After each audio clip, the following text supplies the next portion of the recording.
We're a few minutes early, but as long as we're here, we might as well get started, because usually I end up running over on these too. So, a nice small group, so we'll keep it informal, and you just speak at once, one person at a time, please. Other than that, anybody that wants to start can bring out your question or comment. Oh, okay. Okay, yeah, I have a lot of information here about education. Okay. I think we need to have a very strict privacy law in this state to protect the students. Okay. I have the FERPA loopholes right here.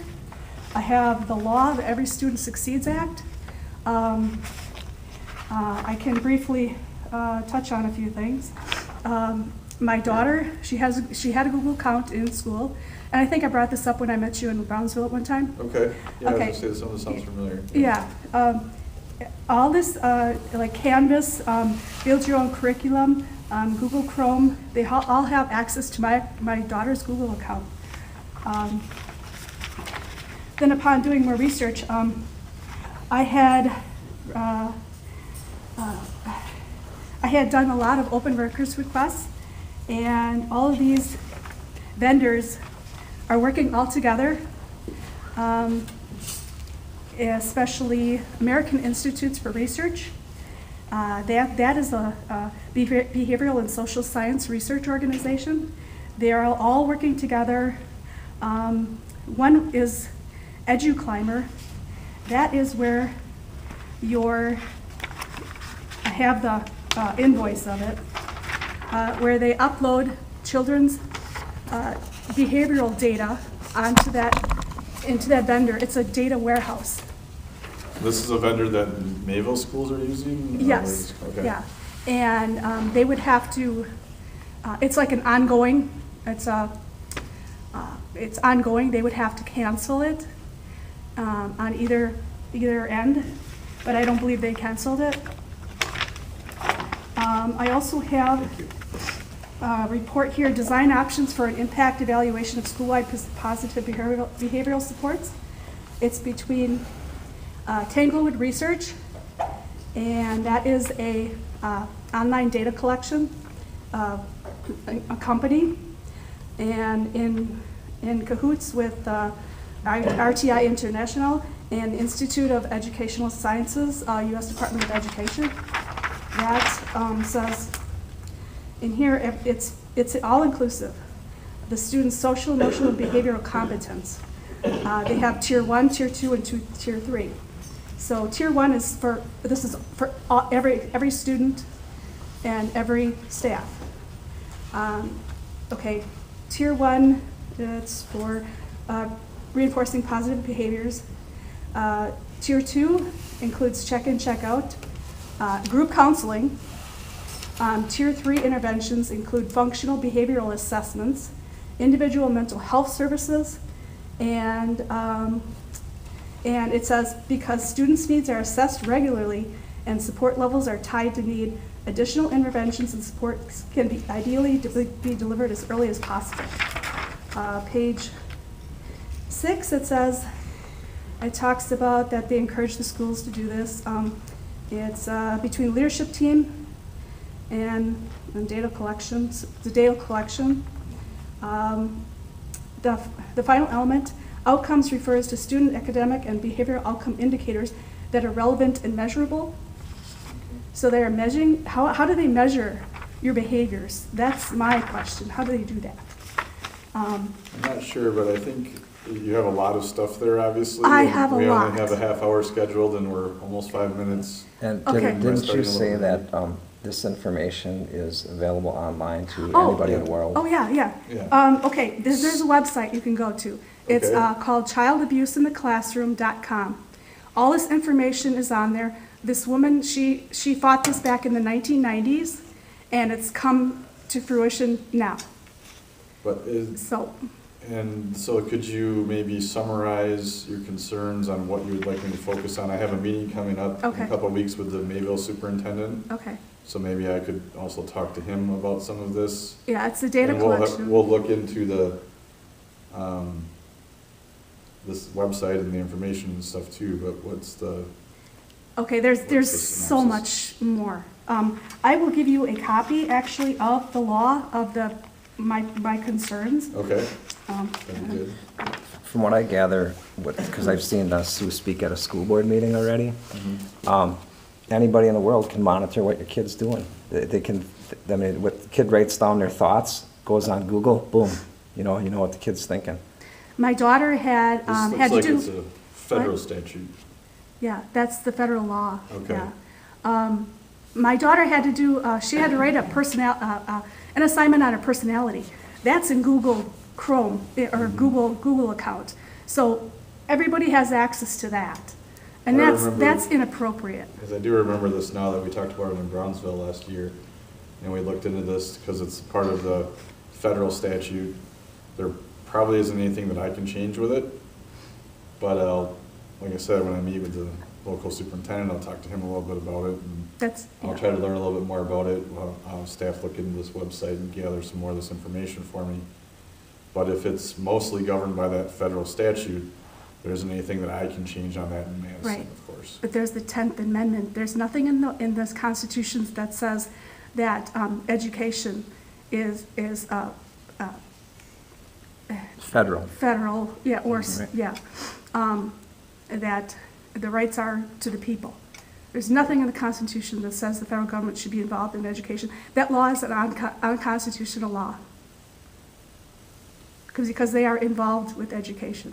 You can see in that packet that I gave you. And you get funding from them, so I suppose I you was have to gonna bow say, down Yeah, it's to you them. have all to, about the yes. money. Yeah. Right. So if we Yeah. don't take the money, and then we maybe would not have to follow this, but that's a There you go. that's a big pill to swallow as far as funding. But this, So- what the state can do, they can do the strict privacy policy. So the student's information is not going everywhere, and I don't even know where it's all going. Yeah, we'll have to figure out how this works, because we do have a, like, directory data thing in Wisconsin that allows what things are available to the public. School boards then decide what's available, and then ultimately parents can opt in and out of that and protect privacy information. I don't know how this federal law interacts with that. I have a hard enough time keeping up with the state laws. I'm certainly not an expert in federal law, Right. And nor do I want to be. don't get Sue started on Common Core. She'll- Oh, yeah. Yeah, Right. no, well, we're gonna have to move on, because I wanna make sure, I mean, not that education's not a big deal, and I think we might have other people that wanna talk about it in different areas. Well, I got just Well, one we thing, don't- my 1 minute, are you done? I'm done. Okay. I could go on. You know, this Common Core, teach every kid in America the same thing, so you can have charts on how they're doing. You know, it seems to me that there's a lot of things going on, a little diversity might be better than have everybody learn exactly the same thing, you know? It just seems like Common Core, and I don't know.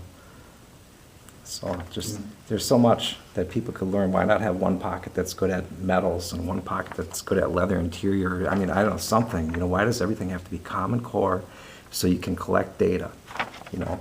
I don't know. You want- That's the reason for it. I know. Data collection. I don't have the answers, but it seems like maybe not the answer. All right, who's next? I'll go. I'll be real brief. I got a couple quick really points to do.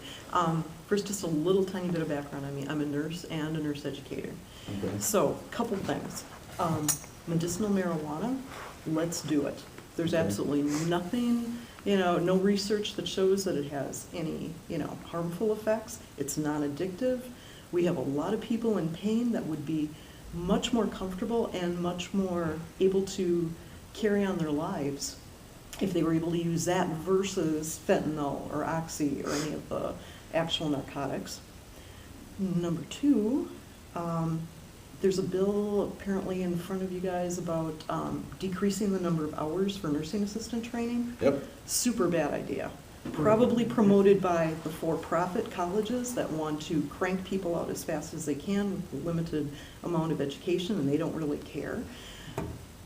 We've taught nursing assistant courses.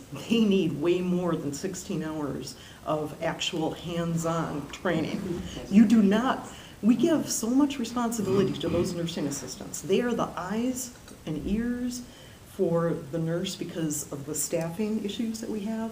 You want them to have the most possible, or largest amount of training possible. or you're gonna have some major issues. Okay. And yeah, I know other states do it, but they also have really poor quality nursing homes. And lastly is workplace violence for healthcare providers.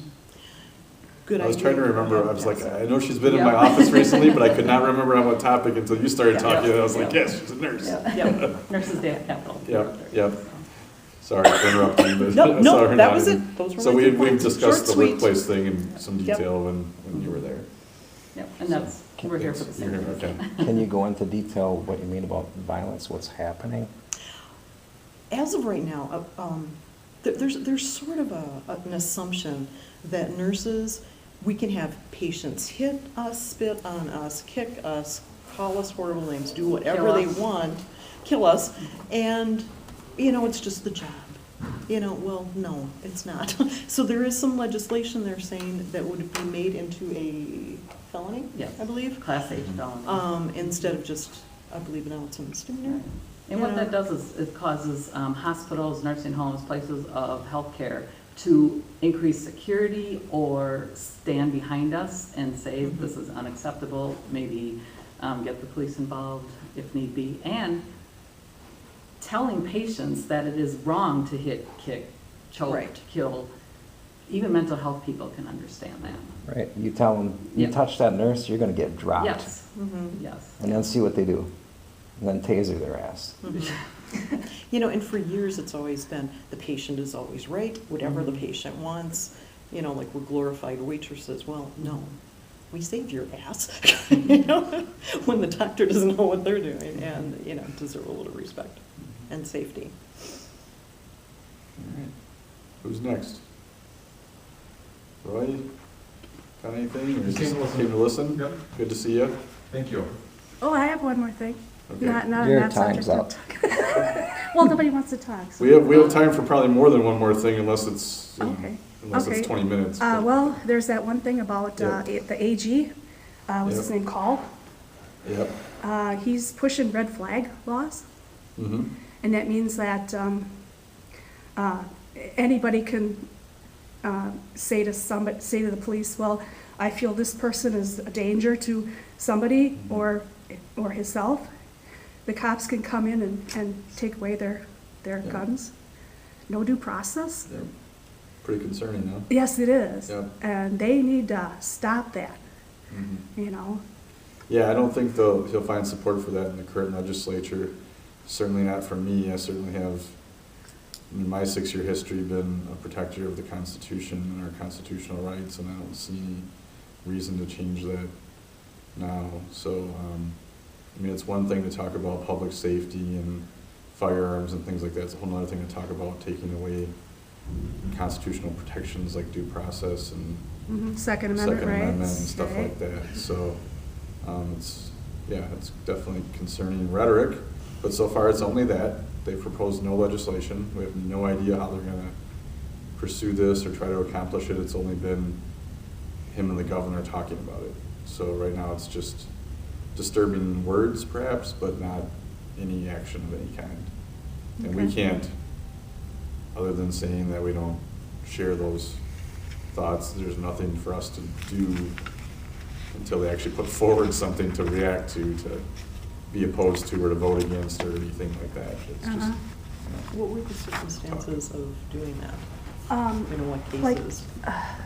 that's what, I don't know where they proposed that in some different state, and they said, well, if you're considered a danger to somebody or a danger to yourself, it's kind of vague, I guess. And, That's kind of the concern with it, is that it's not really a thing where anything has to be proven. It's more of an accusation can be made, and then you are for several days or weeks without without protection at protection home. from that until you can get into a court to have someone say otherwise. Normally, now it's, like, because there are mechanisms now where they do similar things to this, but it's always with a court. So you get arrested for domestic violence, you go to court, the judge says there's probable cause to proceed, and the sheriff should seize your weapons until this case is adjudicated. So you had your day in court, the judge felt like, okay, this is a possible threat, charges are legitimate, I want the fire, and the sheriff right now here in Dodge County, I can almost guarantee, because when I worked there, this was a regular thing, has firearms in his safe at the sheriff's department that belong to other people in Dodge County on that exact type of order. But it was, again, a due process judge's order that does that. And that's the biggest difference. Just, not knowing a lot about it and just playing devil's advocate, my guess as to where this might be coming from is, say, and this of course would never happen, but say my husband started abusing me and he had a bunch of guns and he said, I'm gonna kill you, but the court hasn't had a chance to do anything about it. Mhm. And if the court case is only gonna be a week out, he's got a week to kill me. Well, then I you know. need to get, well, then you need to have. That is where it comes from, It's is just like, leave the situation. as opposed to leaving and spending that time to get that temporary order, Mhm. restraining order where the judge can order security of those weapons. Instead, they're just saying, because you have that fear, they should just take them. Mhm. And there's no, so yeah, I mean, it's not like people that are trying to do this are just mean or Right. trying to, Yeah. they're trying to help. Mhm. But there are still constitutional protections in this country, and so we have to think about that when we're trying to help, and if there's a way to weight those things to, the best way to help and still have people maintain their rights is usually the challenge. I have one more thing. I've noticed that, I've been talking to people and they've been saying that, well, this kid is rambunctious, a lot of kids are being put on drugs, Mhm. like Ritalin, Adderall, you name it. I went to the DPI website and it's on school social work. A lot of these things, it's evidence-based treatment. What the heck is evidence-based? Well, you can look at that law and it says basically it's evidence-based means it's experimental. That's what it means if you look in that packet.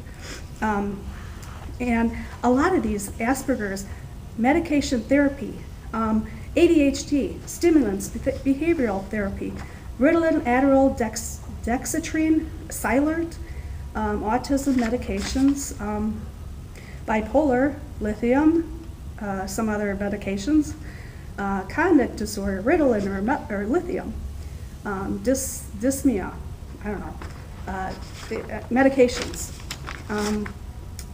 major depression medication again.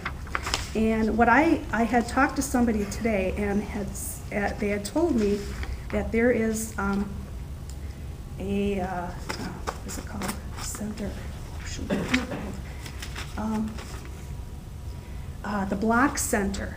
She's a woman that she saved her child. She went back to school at 39, and she's telling everybody about the dangers of psychiatric drugs, how it can harm you physically, mentally, and what they're pushing drugs, and no wonder why these kids are just, Have you had any nuts. experience with mental illness or bipolar?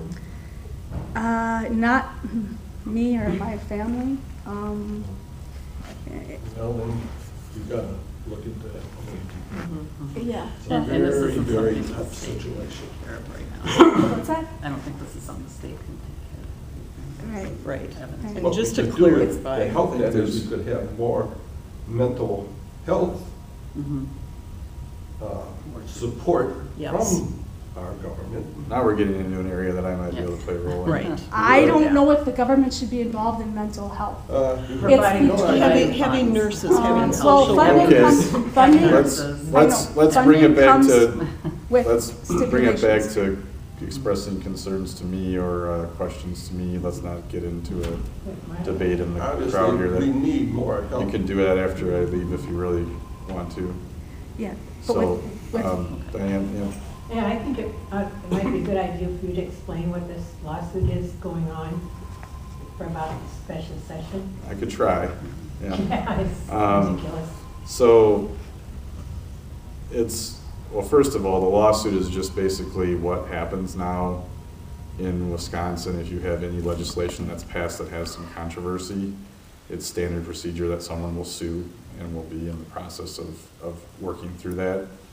It wasn't as common in, you know, more than 100-year history of the state, actually more than that, even 150 some. But in the last like decade, it's become very common. So there was a suit filed on the extraordinary session that was had in December, and yesterday, Dane County judge, no surprise, ruled against the state on that. That was fully expected. This has been the way most of these lawsuits have went, where the very liberal Dane County judges rule against a lot of things that have been done in the last decade. They ruled against Act 10, they ruled against voter ID, all things which are current law of the land, because when it goes to the appellate courts, it gets overturned and upheld, and it's current law. So we're certainly hopeful that that's what will happen with this case, is once it gets to the appellate level, they'll recognize that this was another overreach by the judge, and it'll be, but in the meantime, he's refused to even issue a temporary stay on his order, so basically it's a little bit of chaos right now because he struck down the law and is allowing the governor to operate under the prior law, even while this appeal is going. So this morning, the state's lawyers went to the Court of Appeals in District 3 and asked for a stay of that order pending the appeal that we're filing.